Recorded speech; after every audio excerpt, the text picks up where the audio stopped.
जय सद्गुरुदेव जय पद शरणो श्रेयस रूप चरणों शरण। पूजा कैसे करें? कुशा या कंबल का आसन हो, धूप बत्ती अगरबत्ती जलाएं, साफ सुथरी चादर बिछी हो, रात्रि के वक्त बदल कर बैठे। स्नान नहीं कर सकते कोई बात नहीं, धूप बत्ती अगरबत्ती जलाएं और उसके बाद कल्पना करें, काल्पनिक रूप कि आपका इष्टशय शरीर आपके सामने विद्यमान है। कोई भक्ति भरा भजन गाइए, क्या होगा? आपके वैरमुखी विचारों की दुनिया से मन हटकर ईश्वर की तरफ लगेगा। और उसके बाद जब आप ध्यान करेंगे तो ध्यान बनेगा। पहले बाहर देखिए, बाहर अपने इष्ट देव को बनाइए, और जब बाहर स्पष्ट बन जाए उस पवित्र मूर्ति को हृदय में उतारिए। इतने प्यार से, ना कोई दूसरा विचार रहे ना ख्याल। हमारी आत्मा हमारे मन को देखती रहती है, बताती रहती है कि हम क्या सोच रहे हैं। जब मन हट जाए फिर इस मूर्ति पर जमाएं, फिर ना कोई विचार रहेगा ना ख्याल। जब चेतन अवस्था में लौटेंगे, उसी के ध्यान में लौटेंगे, उस समय आपको बड़ी सुंदर अनुभूति होगी। आपका हृदय मस्तक आनंद से भर गया। जितना मस्तक पर भार था वो हल्का हो गया। ये है तरीका पूजा का जो इन संत महात्माओं ने बताया साकार पुजारियों के लिए। यदि ऐसे पूजा करेंगे तो उसका विशेष लाभ होगा। चित्त की एकाग्रता प्राप्त होगी, उसके बाद सुषुप्ति की अवस्था प्राप्त होगी।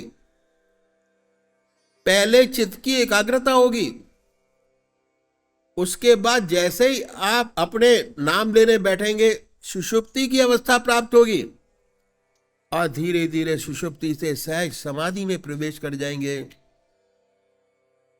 दूसरे वो भाई हैं जो निराकार भगवान के उपासक हैं, वो क्या करें? जो आपका मन मानता हो उस नाम को पकड़ें। आसन वही है, हृदय की तरफ निगाह करें, आनंदमयी अवस्था बनाएं, और ख्याल करें कि जब आपका हृदय दुख दुख करता है, उस हार्ट बीट से जो मंत्र आपका है वो निकल रहा है और हम उसको सुन रहे हैं। शुरू शुरू में जरूर दिक्कत होती है, तरह तरह के विचार आते हैं। उन विचारों को हटाइए, अपने इष्ट की याद करिए, फिर हटाइए, फिर अपने इष्ट की याद करिए। अभ्यास, अगर ये अभ्यास करेंगे बहुत सुंदर स्थिति आपकी होगी। और शुरू शुरू में दिक्कत होती तब आप मानसिक जाप कर सकते हैं। ओम ओम, बड़े प्यार से ओम, लय हो जाइए ओम के साथ। और ये तरीका इन संतों ने बताया, यदि ऐसे पूजा करेंगे तो विशेष लाभ होगा। चित्त की एकाग्रता प्राप्त होगी, सुषुप्ति की अवस्था प्राप्त होगी, और सुषुप्ति से सहज समाधि में प्रवेश करेंगे। इन संतों ने इस बात का विशेष ध्यान रखा कि हमारा काम का समय न लिया जाए, बहुत जरूरी है। पहली सीढ़ी का दूसरा सब स्टेप, हर मनुष्य भोजन करता है। आप भोजन करने में आधा घंटा दोपहर को और आधा घंटा रात्रि को लगाता है। यह समय ऐसा है कि खाली है, क्योंकि संसार का हम कोई काम नहीं कर रहे होते। इस भोजन के तरीके में परिवर्तन लाना पड़ेगा। और वास्तव में हमारा पुराना तरीका यही था जो मैं आपके सामने रखूंगा। वेस्टर्न कल्चर की हमारे ऊपर छाप पड़ी और हमारा स्टैंडर्ड 2.5 फुट ऊंचा हो गया। पहले जमीन पर बैठकर भोजन करते थे, अब मेज कुर्सी पर बैठकर भोजन करते हैं। इस बात में कोई नुकसान नहीं। नुकसान क्या है कि जितने दुनिया के वार्तालाप हैं वो हम खाने की मेज पर बैठकर करते हैं। पश्चिम सभ्यता को अपनाने से इस तरीके में तब्दीली लानी होगी। अगर आप आध्यात्मिक जिंदगी चाहते हैं, परिवर्तन क्या है कि जैसे ही भोजन आपके सामने आए अपने इष्ट देव के अर्पण कर दीजिए, उन्हीं की याद में भोजन कीजिए, उन्हीं की याद में पानी पीजिए। कोई ग्रास परमात्मा के याद के बगैर आपके शरीर में न जाए। भोजन की एक विशेषता है, भोजन जिन विचारों में डूबकर किया जाता है, जो खून बनेगा उन्हीं विचारों का रंगा हुआ बनेगा। यदि आप परमात्मा की याद में डूबकर भोजन करेंगे तो जब भी आप खाली होंगे ऑटोमेटिक आपको परमात्मा की याद आएगी, दूसरी तरफ मन नहीं जाएगा। भक्ति करिए, जब तक आपका खून नहीं बदल जाता भक्ति नहीं आती। भगवान श्री कृष्ण ने गीता में साधक की दृष्टि से 4 विशेष बात बतलाई। पहला आहार की शुद्धि, दूसरा विहार की शुद्धि, तीसरा अभ्यास, चौथा वैराग। ये तरीका इन संतों ने बताया कि आसानी से हो जाए। करेंगे तो खून बनेगा, परमात्मा की याद का रंगा हुआ बनेगा, और जब भी खाली होंगे स्वतः परमात्मा की याद आएगी, क्योंकि आप भोजन परमात्मा की याद में कर रहे हैं। और पूजा में भी परमात्मा की याद करते हैं। आधा घंटा दोपहर भोजन का, आधा घंटा रात्रि भोजन का ऑटोमेटिक पूजा में बदल जाएगा। और तीसरी बात क्या है कि इन संतों ने बड़ा भारी जोर दिया स्वादेंद्रिय निग्रह पर। जब तक स्वाद पर कंट्रोल नहीं होता, आत्मा की सारी इंद्रियों पर कंट्रोल नहीं हो पाता। बहुत से महात्मा बड़ा कष्ट उठाते हैं स्वाद पर कंट्रोल करने के लिए। कोई फीका खाता है, कोई मीठा छोड़ता है, कोई सारी चीजें मिलाकर खाते हैं। बहुत से महात्मा घास घोट कर पीते हैं। हमारे सदगुरुओं ने बड़ा सुंदर तरीका बतलाया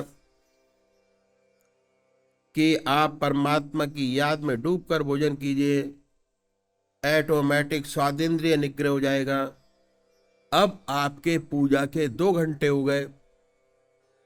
आधा घंटा सुबह पूजा, आधा घंटा सायकाल पूजा, आधा घंटा भोजन में जो पूजा कर रहे हैं, आधा घंटा दोपहर भोजन, आधा घंटा रात्रि भोजन, 2 घंटे का समय आपने निकाल लिया। और तीसरा सब स्टेप क्या बताया कि हर मनुष्य सोता है और सोने में 6 घंटे सब लगाते हैं, कोई 6 घंटे, कोई 8 घंटे।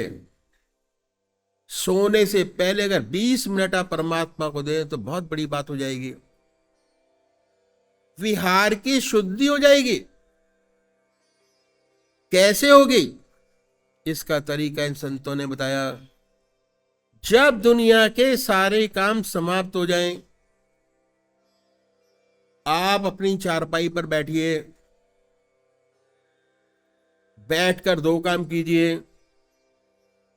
पहला आत्मनिरीक्षण, अपनी आत्मा से पूछिए कि आज आपसे कोई अच्छा काम बना, ऐसा काम जिससे किसी दूसरे की आत्मा को प्रसन्नता प्राप्त हुई हो। अगर ऐसा कोई परोपकार का काम आपसे बना है, अपने इस देव के अर्पण कर दीजिए कि भाई हम में तो शक्ति नहीं थी किसी का अच्छा काम कर पाते, आपने कराया, आपने भेजा और हो गया। निष्काम कर्म करने का सबसे बढ़िया तरीका आपके सामने रखा। इस सेवक में कहां शक्ति है? फिर दूसरी बात ये सोचिए कि आपके अंदर कौन कौन सी कमियां हैं, उनको भी लिस्ट आउट कर लें। अपनी आत्मा से पूछिए। इसके लिए किसी गुरु के पास जाने की जरूरत नहीं है। आपकी आत्मा सबसे बड़ा गुरु है। अगर कहती है कि झूठ है, हमारी जिंदगी में कपट है, काम है, क्रोध है, लोभ है, मोह है, अहंकार है, अगर ऐसी कोई चीज नजर आती है, उसके लिए प्रायश्चित करना बहुत जरूरी है। परमात्मा से हम प्रायश्चित करें कि इन कमियों से हमें मुक्ति करे। प्रार्थना बहुत बड़ी चीज है। अगर सच्चे तरीके से परमात्मा से हम प्रार्थना करते हैं तो हमें परमात्मा इन कमियों से दूर करता है और हमारी आत्मा को ऊपर उठाता चला जाता है। हम अपनी आत्मा से पूछें, जो गड़बड़ वाली बातें हो जाते हैं, जैसे गप लड़ाने की आदत हो पड़ गई है, उसमें झूठ बोल जाते हैं, बिना मतलब झूठ क्यों बोले। अगर आपकी आत्मा कुढ़ती है तो ऐसी छोटी छोटी बातों को पकड़िए, अपने इष्ट देव से वादा करें, आज के बाद ये छोटा खोटा काम नहीं करूंगा, उसके बाद उन कामों को मत करिए। इससे क्या होगा कि इन छोटी छोटी बातों को न करने से आपकी इच्छा शक्ति, विल पावर बढ़ती चली जाएगी और इतनी प्रबल हो जाएगी कि बड़ी बड़ी चीजें जिन्हें हम सोचते हैं, जो हमारे रास्ते में बाधक हैं, नहीं छूटती, वो भी छूटती नजर आएंगी और आपकी इच्छा शक्ति बढ़ेगी। अगर वायदा करके पूरा नहीं करेंगे तो इच्छा शक्ति घटेगी। न करना अच्छा है वादा, लेकिन वायदा करके पूरा न करना खराब है। इसके बाद अपने इष्ट का ध्यान करिए, चारपाई पे बैठकर सब चीजों का भूल जाइए और उन्हीं का ध्यान करते करते, उनको याद करते करते सो जाइए। ऐसे करने से क्या होगा, जिन्हें ऊट पटांग सपने आते आने बंद हो जाएंगे, बेखबर होके सोएंगे। जब अभ्यास और बढ़ेगा तो आपके सपने बदल जाएंगे, सुंदर सुंदर सपने आएंगे। आप देखेंगे कि आप पूजा कर रहे हैं, अपने इष्ट का दर्शन, सत्संग में बैठे हैं, सोते सोते अनंत सूर्य का प्रकाश नजर आएगा, सारा शरीर विद्युत से ओतप्रोत महसूस होता है। जब ऐसा साधक सोकर उठता है तो उसके शरीर से परमात्मा का नाम निकलता है। सोते सोते बिजली दौड़ रही होती है, बड़ा अचंभा होता है। ऐसा साधक जिस ध्यान में सोया था उठेगा उसी ध्यान में। आत्मा यही कहती है कि जिस ध्यान में सोया था उससे अच्छे ध्यान की अवस्था में उठा। कैसे कि हम लोग गृहस्थी हैं, कभी कोई मुसीबत आ पड़ी तो सोने से पहले उस मुसीबत की चिंता होती है, उसी चिंता में सो जाते हैं, उसी मुसीबत का सपने देखते हैं। एक बच्चा है, माँ का दूध पीते पीते सो जाता है, रात भर चप चप करता रहता है। यही है विहार की शुद्धि, जिस पर भगवान श्री कृष्ण ने बड़ा भारी जोर दिया है। विहार शैया सच्चा योगक्षेम का क्षेत्र है, जहां साधक को सच्ची प्रगति मिलती है। ये तरीका इन संतों ने बताया कि कैसे अपना समय हम अपने को दें, परमात्मा की याद करें। इस तरह आधा घंटा सुबह पूजा का, आधा घंटा सायंकाल पूजा, आधा घंटा दोपहर भोजन, आधा घंटा रात्रि भोजन, 6 घंटे सोने के, अपना जीवन ईश्वर में बना सकते हैं। काम का सारा समय आपके पास मौजूद है, एक भी सेकंड नहीं दिया गया। ये तरीका अखिल भारतीय सतमा सत्संग के जो संत महात्मा उन्होंने बताया और वे खोलकर मैंने आपके सामने रखा। ये है साधन का पहला स्टेप। परमात्मा तू ही है, तेरी इच्छा पूर्ण। जय सद्गुरु वासुदेव जय पद शरणौ श्रेयशुरु। पूज्य माता और बंधुओं, ध्यान करने का तरीका कल मैंने आपके सामने रखा और बहुत डिटेल में बताया कि ध्यान करें कैसे, पूजा कैसे करें। जब तक ध्यान नहीं होगा सच्ची पूजा बनती नहीं। सच्ची पूजा के लिए ध्यान करना बहुत जरूरी है। और ध्यान का मतलब दिल से परमात्मा की याद, ऊपर से नहीं।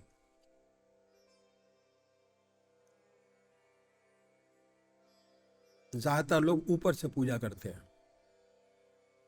मंदिर गए, जल चढ़ाया, जैसे गए थे वैसे ही वापस आ गए जल चढ़ाकर। हमारा जो रास्ता है अखिल भारतीय संत मत सत्संग का, ध्यान योग का रास्ता है। ध्यान, आनंद। आनंद बाहर नहीं है। आनंद न खाने में है, न विषय में है, न वासना में है। आनंद आपकी आत्मा में है, आपके मन में है।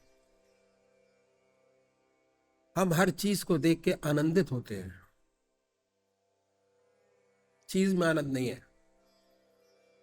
मिठाई खाई, आनंद हमको आया, मिठाई में आनंद नहीं आया। अच्छा भोजन खाया, आनंद मन के अंदर आया। तो ध्यान से ये आनंद है, इंटरनल आनंद, परमात्मा का आनंद, परमात्मा का ब्लिस। सबसे पहले निश्चित कीजिए कि परमात्मा की कौन सा स्वरूप आपको सबसे ज्यादा अच्छा लगता है। स्वरूप, कोई भाई राम को मानते हैं, कोई हनुमान जी को मानते हैं, कोई शिव को मानते हैं। यह निश्चित कीजिए और उसके बाद उसको बदलेंगे नहीं। वही स्वरूप हमारा आखिर तक रहेगा। परमात्मा का वो स्वरूप जिसको, जो आपको पसंद है, आपकी इच्छा अनुसार निश्चित कीजिए। हम अपनी आत्मा से पूछें कि परमात्मा का कौन सा नाम, कौन सा स्वरूप, कौन सा मंत्र आपको सबसे ज्यादा प्यारा लगता है।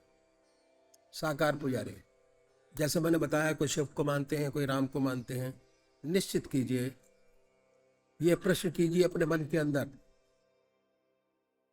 कि परमात्मा का कौन सा स्वरूप हमको सबसे ज्यादा प्यारा लगता है।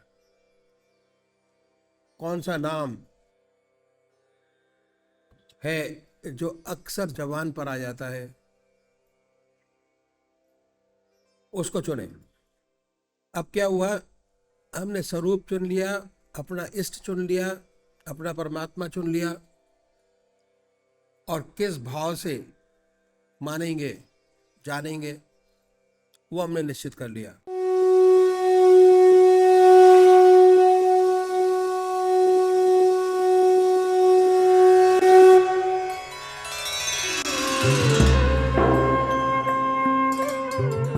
ध्यान योग के कार्यक्रम आनंद योग से निशुल्क जुड़ने के लिए संपर्क करें 9810239677।